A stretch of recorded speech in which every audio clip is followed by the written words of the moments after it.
Great. So are you also online as well? Or are you just on the call? All right. Oh, okay, great, great, great.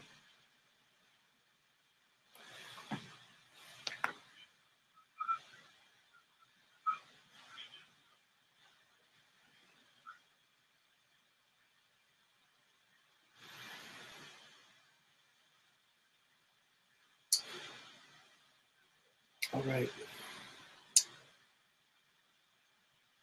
So my name is Andre Koen, and I am the cultural coordinator here at the Adler Graduate School and facilitator of CEU Partners. And I want to say thank you so much for joining us in this conversation.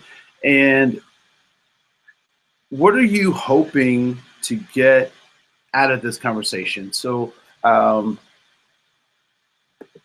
what were some of your expectations?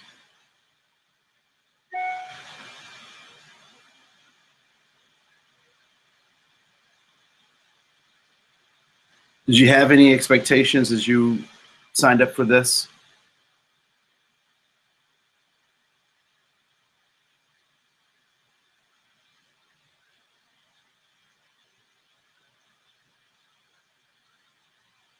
Okay.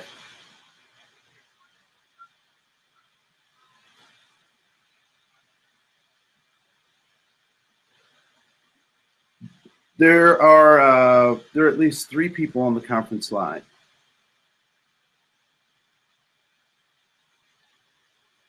Are you hearing an echo?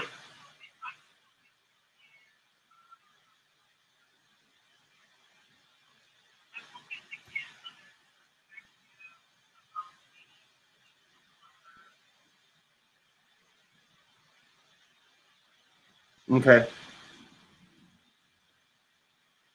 Yeah. So what perspective are you coming with?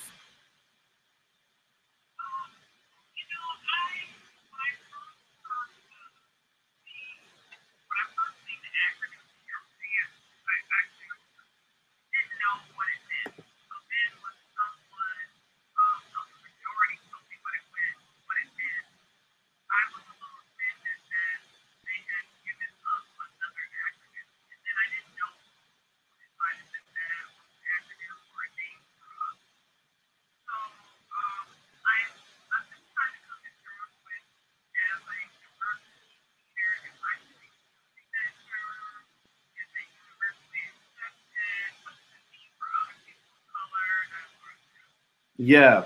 So one of the things I certainly can share with you is that the concept comes like many concepts that particularly Black people have to deal with, will be responsible to, and to that end, so African American versus Afro American versus kind of Black or Negro, birthing out of some kind of scientific stuff. What I will say is that people of color is uh, an interesting tool that's currently being used to try to give dignity or to talk in a non-prejudicial way. And it's actually people of color is birthed out of the so-called disabilities movement. And the key point in that disabilities movement is really talking about people first. So human beings being people first, and then whatever labels we want to give them, that comes secondary. Obviously, there are some problems or some challenges that come with trying to label people or name people. For example, people of color typically is a term used for African Americans, for Hispanic Americans, for Asian Americans, Southeast Asian Americans, but would be inappropriate to use for Native Americans because they don't necessarily see themselves as people of color being grouped in those same kinds of ways.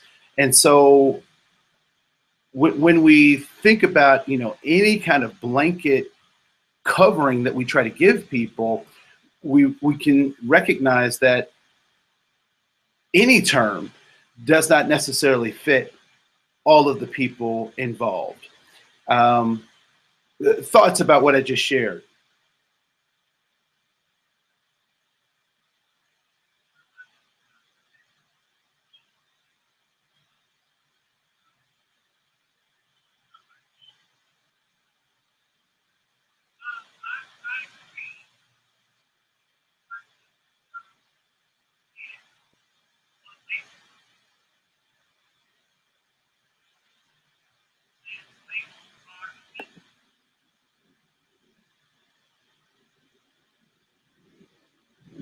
So in your work, how do you talk about people without labels or without putting labels on that? How does that happen in your work?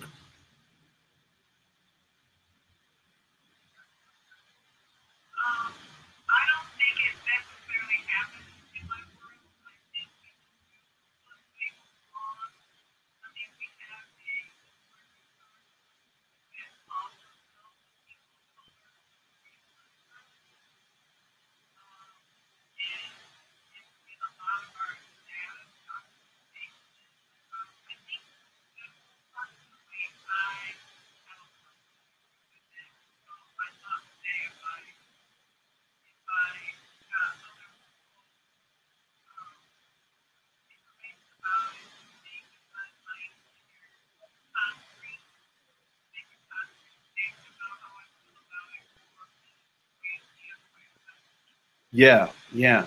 And unfortunately,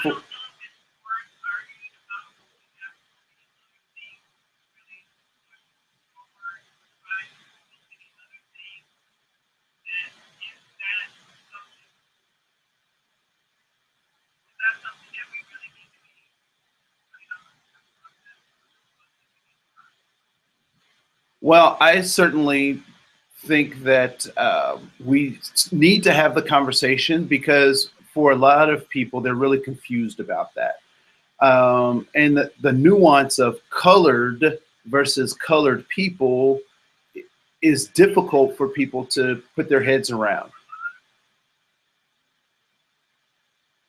And so it's important to at least have the conversation. I agree with you that do we need to fight about that? I would definitely say no, but I think we do need to have some conversation around what the nuance is because some folks don't see the necessity of or understand the nuance being putting people first. And so obviously we should not be putting labels on people, but it is interesting what happens when people accept labels or participate in a label. For example, people of color and Native Americans not saying we're not people of color, so don't put us in that group.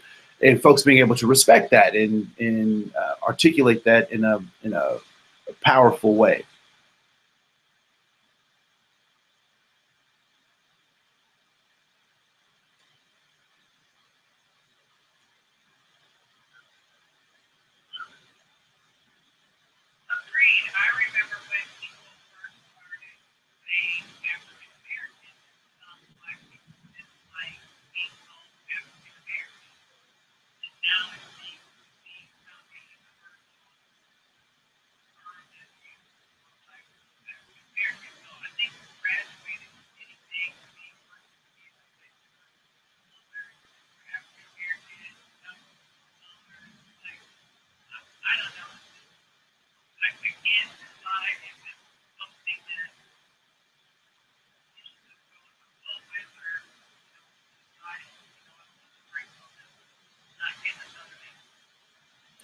Well, one of the things I'd like to submit to you is that labels and names and all those things are contextual. And as the context changes, how and what we call things also needs to change with the context. For example, I was just at a child protection symposium, and I remember the conversations about bad touch, good touch, and how you're supposed to teach your kids about stranger danger. Well, as we've learned more about child abduction cases and abuse, it's not the stranger that you should be as concerned with. It's more the people that they know, that your child knows, and all this idea of bad touch versus good touch, that gets really murky. And so having conversations about those terms, really given new information, really helps us to articulate ourselves better and more effectively. And I think as we've had these cultural shifts which is reflective in the terminology, or the seeking to at least be more respectful, I believe that there will probably be more incarnations of titles and labels that will come as the context changes as we move forward in time. And so the question for me typically is, what is the intent of the name that you call me? My mother calling me boy has a different, it is a different thing than a stranger referring to me as a boy in another context. So, so as we think about those things, I think intention is important in the words that are either chosen or the labels that we take on. What are your thoughts about that?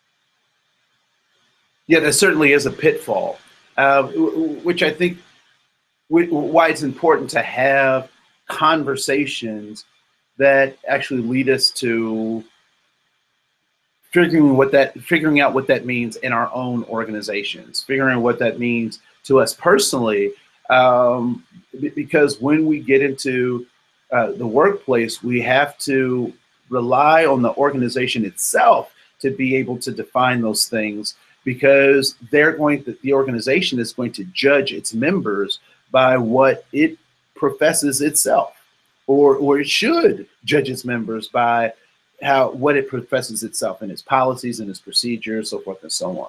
I know that folks don't like the term, or sometimes even the policies, or what they believe or what they think about the policies of affirmative action. But it is an important tool, no matter what we call it, that allows us to actually make some movement forward in creating more equitable workplaces. And so those, however we whatever terms we want to use, becomes important. Sidebar, it is interesting to me, though, that affirmative action programs are important, and they have some legal standings where diversity training or cultural competence training doesn't have the same level of teeth. They are designed to support those affirmative action programs, but they don't necessarily have the same teeth that affirmative action programs do. And so people can sometimes try to get those, sometimes people get those things confused when they don't have to, because those things are very clearly defined. Have you in your work seen people kind of mix those two programs, or get those things confused?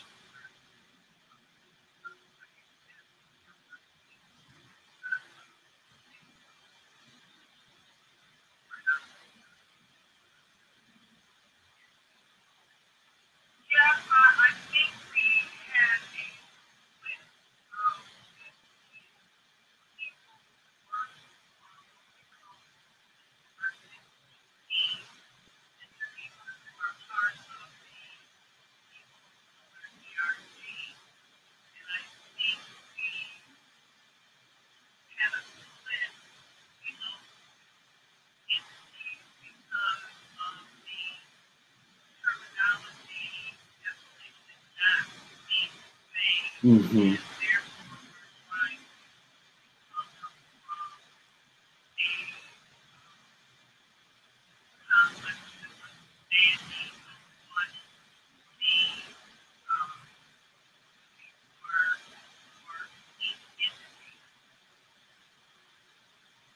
Yeah, that's interesting because I found that to be one of those common rubs in organizations. And one thing that I often do with clients that I work with people that I'm trying to advise through the, kind of that maze uh, of I guess I'm very pragmatic. So when we talk about affirmative action, we're really talking about those things that impact directly hiring and educating and retaining our employees, um, watching them, how they come in the door, what happens when they're in the door, and then how do they leave, out of what door do they leave, or what condition are they in as they leave the organization. And I think sometimes what diversity resource groups get confused is that if they're not helping affirmative action programming by educating, affirming what people are doing inside the organization, then they may be overstepping their bounds or out of order, so to speak. And so, and then organizations that don't have strong affirmative action programs or an eye towards that can be usurped by programs that aren't accountable to anything. And then ultimately, when we talk about accountability, all of those employment activities are accountable to the 1964 Civil Rights Act, and so that has to be paramount. And all the in the things that follow 65 and 66, all of those activities have to be supportive of the laws of the land and how they're played out and demonstrated.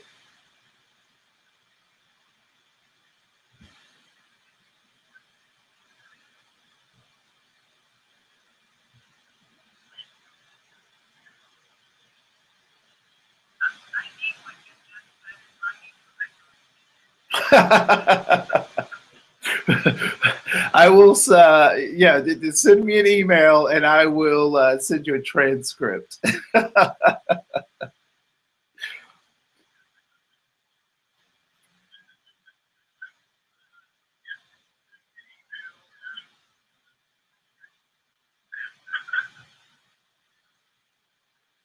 Yeah, it looks like.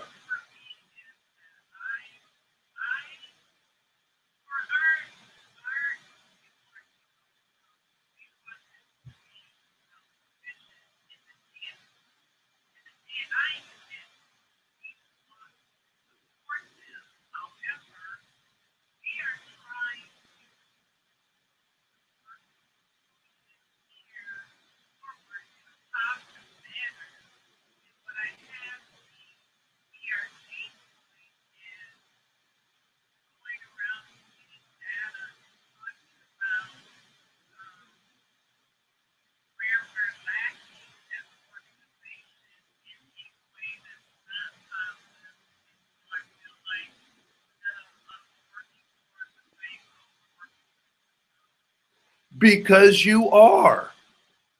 So this is interesting. The question you ask is the answer that you get, right? So the question is important. So if they're looking for lack, they're going to find lack. And if you're moving to solve problems, those two approaches are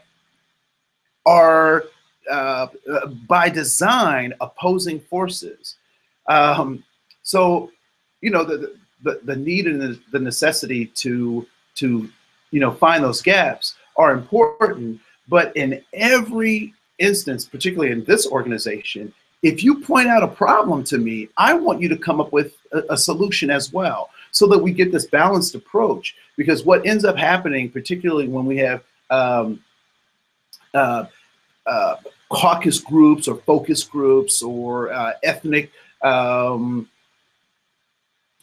minority group, I mean, whatever they're called in organizations, what they become is complaining sessions, as opposed to, if they're not guided properly, they become complaining sessions as opposed to actually helpful tools to bring new and bright ideas to the organization. So I would, really encourage them to shift that focus, instead of looking at the negatives, recognize that those negatives are there, but also with that data, come up with some real heartfelt, not heartfelt, but some real concrete things that they can do to change things. For example, working with hiring managers, I ran into a number of situations where what we decided, because they felt that either staff or folks may have been employing some implicit bias that they didn't even recognize, we started numbering. Job applications and blotting out names. So then we had this numerical thing, and then it seemed a bit impersonal, but one of the things we were trying to do was really isolate why our organization, or why their particular organization, kept churning out very similar results. They weren't diversifying in the ways that they felt necessary. Another thing that we also did was had people focus on goals as opposed to focusing on what we've always done. And so what's the goal of the organization? Constantly holding the goals up. And looking at some of the root causes of why we continually so-called have these problems. And so really not just looking at the problems, but creating action plans and demanding that that there's positive education as a part of that process became, in those two organizations, paramount to really turn the tide from these complaining sessions that these employee resource groups were having, to really having them churn out some dynamic both programs as well as policies that could actually be helpful. And here's a distinction. For the D&I folks, you're really focusing on the policies that affect or impact people's hiring, retention, and their ability to, or their willingness to stay, right? So the other part of retention. The resource groups really should be program oriented in such a way that it fuels everything that the affirmative action or the D&I office is doing. So Cinco de Mayo, that should be the function of a resource group, but not the function of D&I, because you're really talking about working with upper level management, with hiring managers, with supervisors on activities that keep the organization fluent and solvent around diversity and inclusion. And the softer things, the engagement pieces, need to come from those resource groups. I gave you a lot of stuff. Does any of that make sense, or have you done some of those things?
Yep.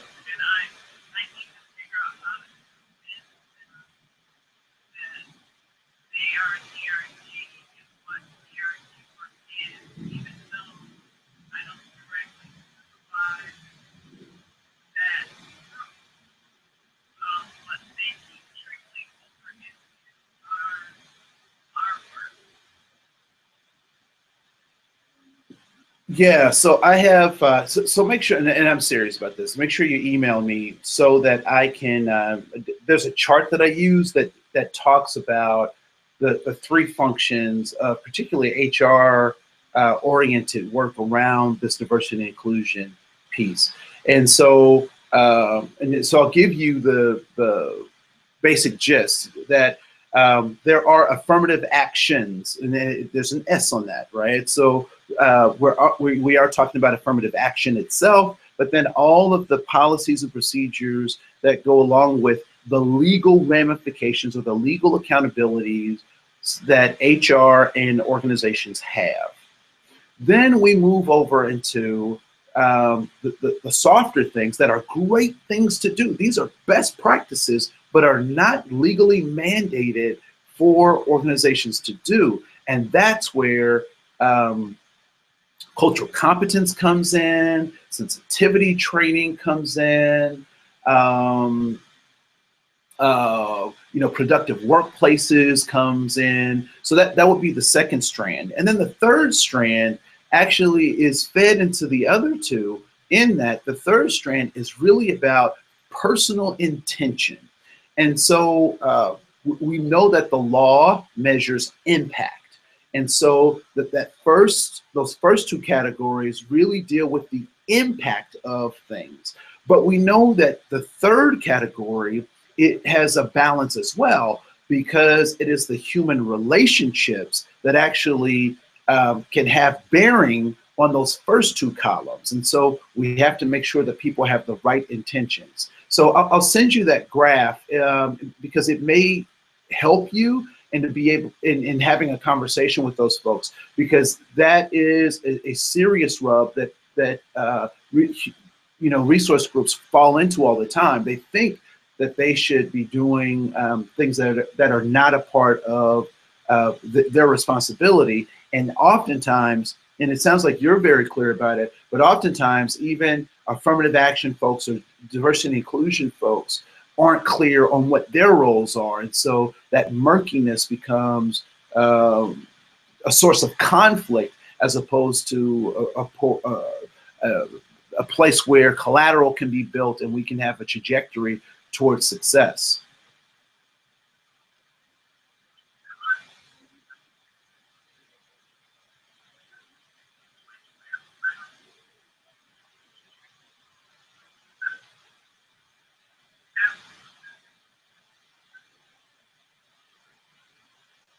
And that's where that rub of people of color versus color of people, colored people comes from. We know that historically, colored people was reserved and given to people of color by people who were not trying to be respectful.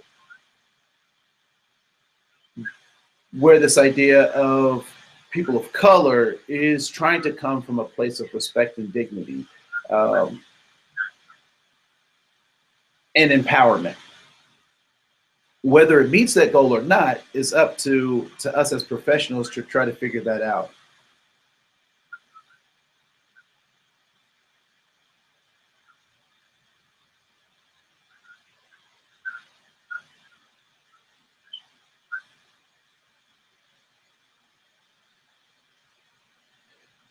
So as I look at so for whatever reason, the other people on the call aren't encouraged to speak up, but I can't make people do that.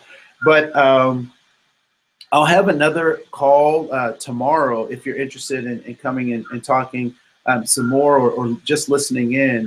And tomorrow we'll be talking about micro inequities and discretionary effort, the balance or the ratio between those two concepts.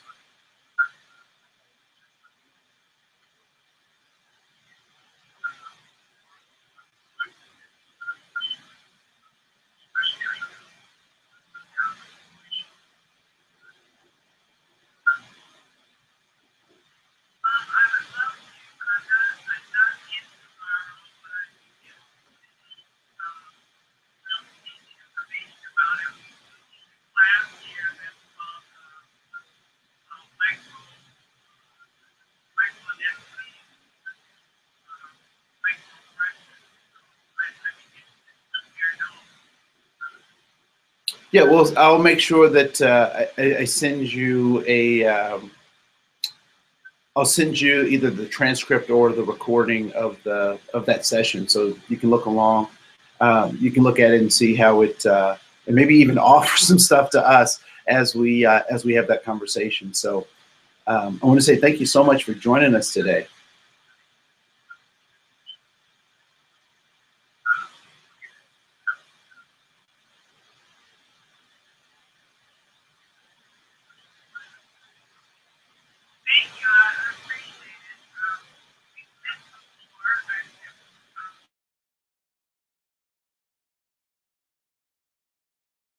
Super.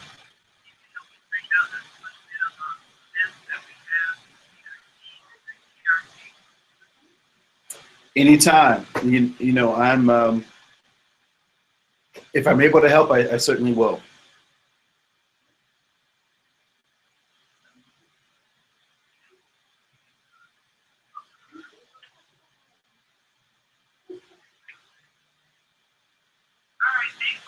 Not a problem. You too. Goodbye.